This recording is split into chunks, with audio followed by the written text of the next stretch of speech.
Paul's mysterious third heaven experience, a glimpse into the unseen. Paul had endured much in his life: persecution, imprisonment, shipwrecks, and rejection. But there was one experience that stood apart from all the rest. It was so sacred, so beyond human understanding, that for 14 years he had kept it to himself. When he finally spoke of it, he did so cautiously, not even referring to himself directly. "I know a man in Christ," he said, "who 14 years ago was caught up to the third heaven. Whether in the body or out of the body, I do not know. God knows." 2 Corinthians 12:2. To understand what Paul meant, we must look at how the Jews of his time understood the heavens.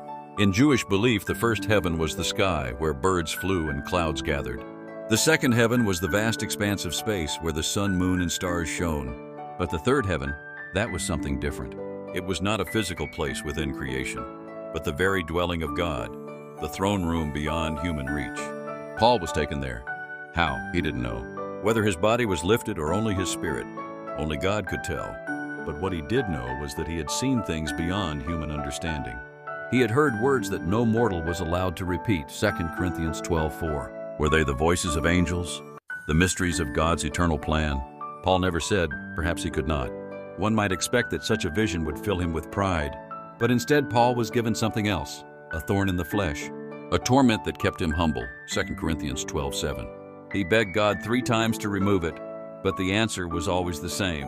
"My grace is sufficient for you, for my power is made perfect in weakness," 2 Corinthians 12:9.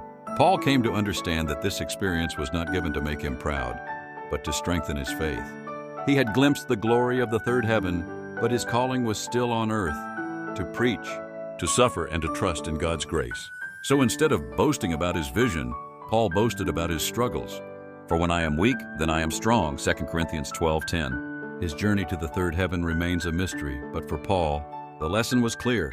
Beyond this world lies a reality greater than we can imagine, and until we reach it, God's grace is enough.